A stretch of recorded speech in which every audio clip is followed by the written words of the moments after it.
For 300 years, an entire continent was ruled by a small kingdom an ocean away. Now, this wasn't just any empire. The Spanish Empire in the Americas was this colossal, deeply entrenched system of power that seemed, for the longest time, absolutely unbreakable. So how did they do it? I mean, how did Spain actually manage to control such a huge and distant territory for that long? Well, the answer isn't just about soldiers and ships. It's about a powerful, all-encompassing idea that was hammered into the very foundation of their society. An idea that gave one person almost unimaginable power. You see, the entire colonial world was built on one central pillar, a single belief that held absolutely everything together. And that was the idea of the king's divine right, or what they called Majestad Real. This concept, Majestad Real, was the absolute bedrock of the empire. And look, this wasn't just some political theory. It was a deeply, deeply held belief. The king wasn't seen as just a man. No way. He was considered a semi-divine figure, literally chosen by God to rule. And that meant his authority wasn't just legitimate. It was sacred. To question the king, you were pretty much questioning God's will. And you can really hear this reverence in how people talked back then. A chronicler of the time described the king as a new sun that illuminates us, a righteous judge that guides us, and a pious father that feeds us. Just listen to that language. He's not a politician. He's not a general. He is a cosmic force, a source of light, justice, and life itself.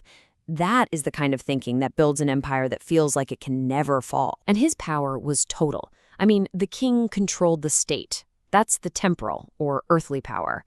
And he controlled the church, the ecclesiastical power.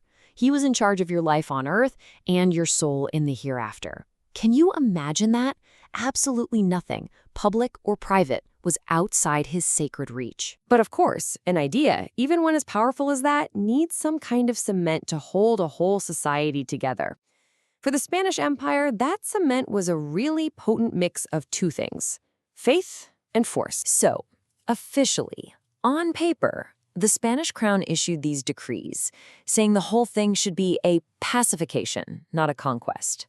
They ordered colonists to treat indigenous people lovingly, but the reality on the ground, it was a world away. Historical documents are just filled with accounts of what they called outrages and vexations, widespread abuse, and a system of forced labor that was, let's be honest, slavery in everything but name. So how on earth do you justify that massive gap between the ideal and the reality? Well, you lean into faith. Hard.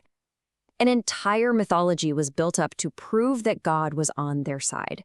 They pointed to ancient prophecies, even pulling from pre-Christian sources like the Sibyl of Cumae to claim that Spain's rule was foretold. And on the battlefield, chroniclers reported these miraculous appearances of the Apostle Santiago and the Virgin Mary, literally fighting right alongside the Spanish soldiers. And you know what? This propaganda was incredibly effective. Maybe the most telling proof comes from some of the indigenous accounts of their own defeat.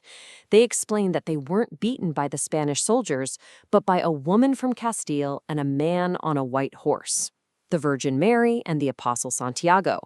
This wasn't just a military conquest, it was a psychological one too. But for all the talk of divine will and miracles, the empire really ran on something far more earthly: money.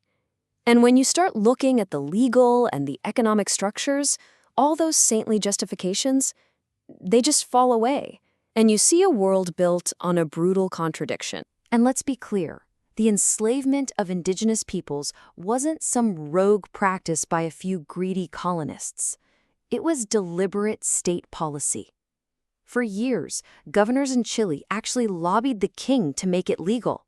And then, as you can see, in 1608, a royal decree made it official.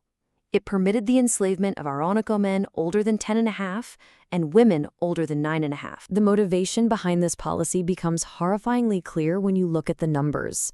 Records from back then show that an enslaved Araucano person could be acquired for less than 20 pesos, and then sold for up to 300. The profit margins were enormous. This was an incredibly lucrative business built on human trafficking, and it was fully sanctioned by the crown. So let's just recap for a second. The Spanish Empire stood on three really powerful pillars. First, you have the ideological pillar of divine right, where the king is seen as a near godly figure.